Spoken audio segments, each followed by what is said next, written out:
Chapter 4. What vain weathercocks we are. I, who had determined to hold myself independent of all social intercourse, and thanked my stars that, at length, I had lighted on a spot where it was next to impracticable. I, weak wretch, after maintaining till dusk a struggle with low spirits and solitude, was finally compelled to strike my colors, and under pretense of gaining information concerning the necessities of my establishment, I desired Mrs. Dean, when she brought in supper, to sit down while I ate it, hoping sincerely she would prove a regular gossip and either rouse me to animation or lull me to sleep by her talk. "You have lived here a considerable time," I commenced. "Did you not say 16 years?" 18, sir. I came when the mistress was married, to wait on her. After she died, the master retained me for his housekeeper. Indeed. There ensued a pause. She was not a gossip, I feared, unless about her own affairs, and those could hardly interest me. However, having studied for an interval, with a fist on either knee, and a cloud of meditation over her ruddy countenance, she ejaculated, times are greatly changed since then." "Yes," I remarked, "you've seen a good many alterations, I suppose?" "I have, and troubles too," she said. "Oh, I'll turn the talk on my landlord's family," I thought to myself. A good subject to start. And that pretty girl widow. I should like to know her history, whether she be a native of the country, or, as is more probable, an exotic that the surly indigene will not recognize for kin.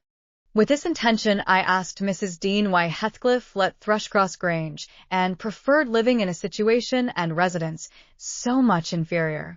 "Is he not rich enough to keep the estate in good order?" I inquired. "Rich, sir," she returned. "He has nobody knows what money, and every year it increases." Yes, he's rich enough to live in a finer house than this, but he's very near close-handed, and, if he had meant to flit to Thrushcross Grange, as soon as he heard of a good tenant, he could not have borne to miss the chance of getting a few hundreds more. It is strange people should be so greedy when they are alone in the world. He had a son, it seems? Yes, he had one. He is dead. And that young lady, Mrs. Heathcliff, is his widow? Yes. Where did she come from originally? Why, sir, she is my late master's daughter. Catherine Linton was her maiden name. I nursed her. Poor thing. I did wish Mr. Heathcliff would remove here, and then we might have been together again. What? Catherine Linton? I exclaimed, astonished. But a minute's reflection convinced me it was not my ghostly Catherine. Then, I continued, my predecessor's name was Linton? It was. And who is that Earnshaw? Hareton Earnshaw, who lives with Mr. Heathcliff. Are they relations? No, he is the late Mrs. Linton's nephew. The young lady's cousin, then? Yes, and her husband was her cousin also, one on the mother's, the other on the father's side. Heathcliff married Mr. Linton's sister. I see the house at Wuthering Heights has Earnshaw carved over the front door. Are they an old family? Very old, sir, and Hareton is the last of them, as our Miss Cathy is of us, I mean of the Lintons. Have you been to Wuthering Heights? I beg pardon for asking, but I should like to hear how she is. Mrs. Heathcliff? She looked very well, and very handsome, yet, I think, not very happy. Oh, dear, I don't wonder. And how did you like the master? A rough fellow, rather, Mrs. Dean. Is not that his character? Rough as a saw-edge, and hard as whinstone. The less you meddle with him, the better. He must have had some ups and downs in life to make him such a churl. Do you know anything of his history? It's a cuckoo's, sir, I know all about it, except where he was born and who were his parents, and how he got his money at first. And Hareton has been cast out like an unfledged dunnock. The unfortunate lad is the only one in all this parish that does not guess how he has been cheated. Well, Mrs. Dean, it will be a charitable deed to tell me something of my neighbors. I feel I shall not rest if I go to bed, so be good enough to sit and chat an hour. Oh, certainly, sir. I'll just fetch a little sewing, and then I'll sit as long as you please. But you've caught cold. I saw you shivering, and you must have some gruel to drive it out. The worthy woman bustled off, and I crouched nearer the fire. My head felt hot, and the rest of me chill. Moreover, I was excited, almost to a pitch of foolishness, through my nerves and brain. This caused me to feel, not uncomfortable, but rather fearful, as I am still, of serious effects from the incidents of today and yesterday. She returned presently, bringing a smoking basin and a basket of work, and, having placed the former on the hob, drew in her seat, evidently pleased to find me so companionable. Before I came to live here, she commenced, waiting no farther invitation to her story. I was almost always at Wuthering Heights, because my mother had nursed Mr. Hindley Earnshaw, that was Hareton's father, and I got used to playing with the children. I ran errands too, and helped to make hay, and hung about the farm ready for anything that anybody would set me to. One fine summer morning, it was the beginning of harvest, I remember, Mr. Earnshaw, the old master, came downstairs, dressed for a journey, and, after he had told Joseph what was to be done during the day, he turned to Hindley and Cathy and me, for I sat eating my porridge with them, and he said, speaking to his son, "Now, my bonny man, I'm going to Liverpool today. What shall I bring you? You may choose what you like.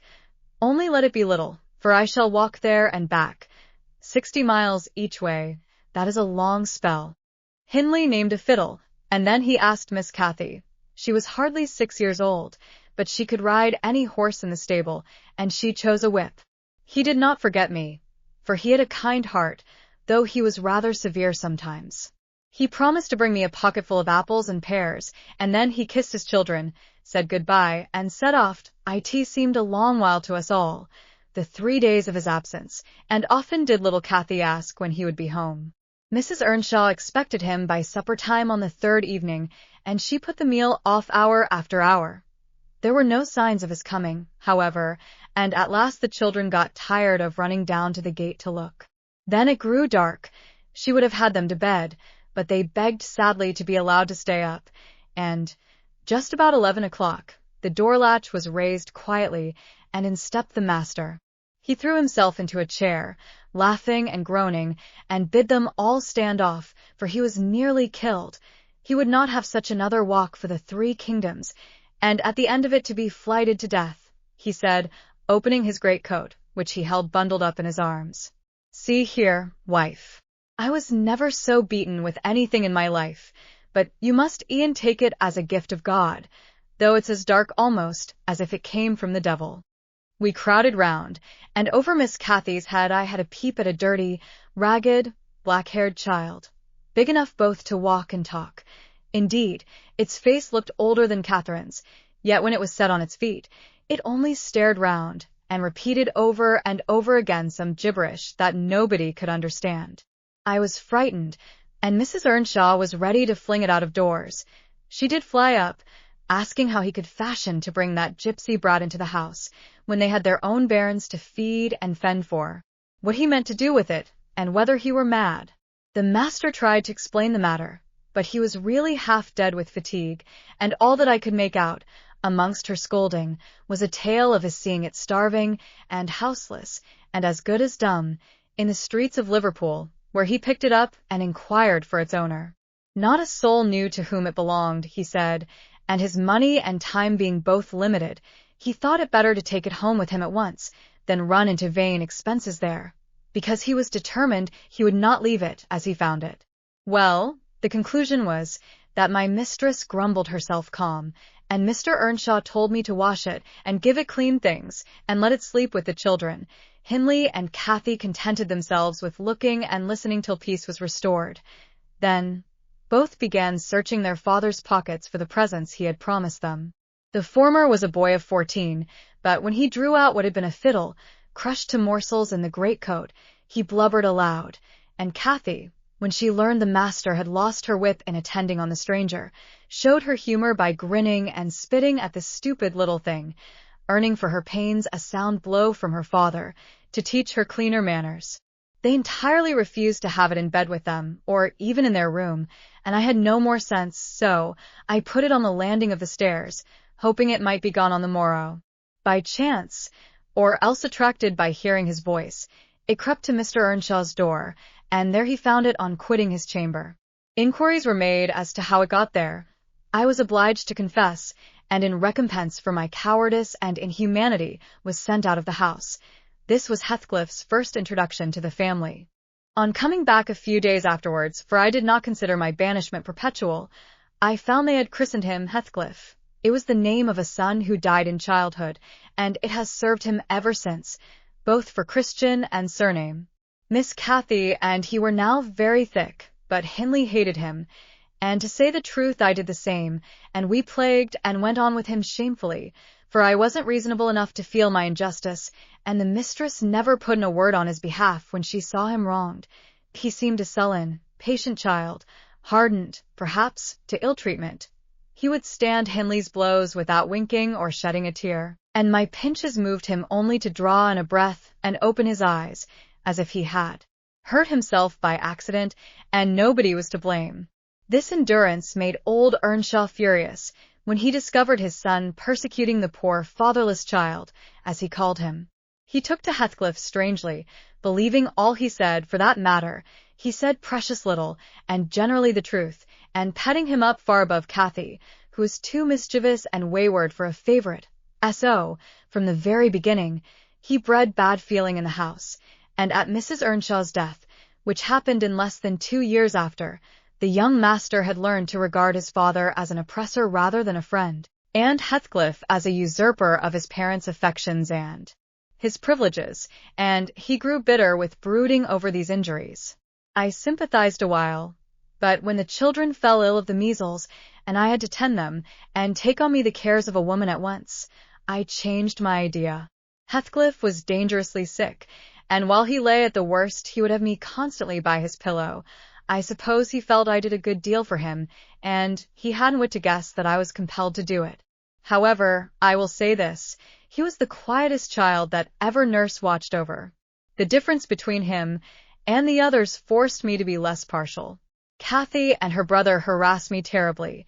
He was as uncomplaining as a lamb, though hardness, not gentleness, made him give little trouble. He got through, and the doctor affirmed it was in a great measure owing to me, and praised me for my care.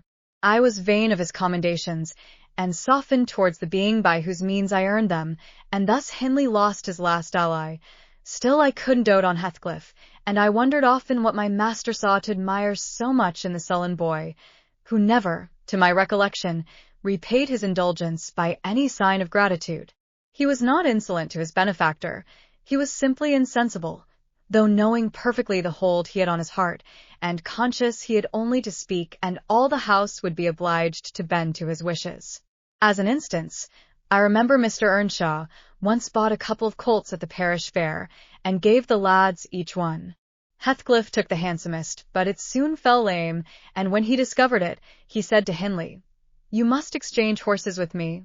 I don't like mine, and if you won't I shall tell your father of the 3 thrashings you've given me this week, and show him my arm, which is black to the shoulder." Hindley put out his tongue, and cuffed him over the ears. "You'd better do it at once," he persisted, escaping to the porch. "They were in the stable, you will have to, and if I speak of these blows, you'll get them again with interest." "Off, dog!" cried Hindley, threatening him with an iron weight used for weighing potatoes and hay. "Throw it," he replied, standing still, "and then I'll tell how you boasted that you would turn me out of doors as soon as he died, and see whether he will not turn you out directly."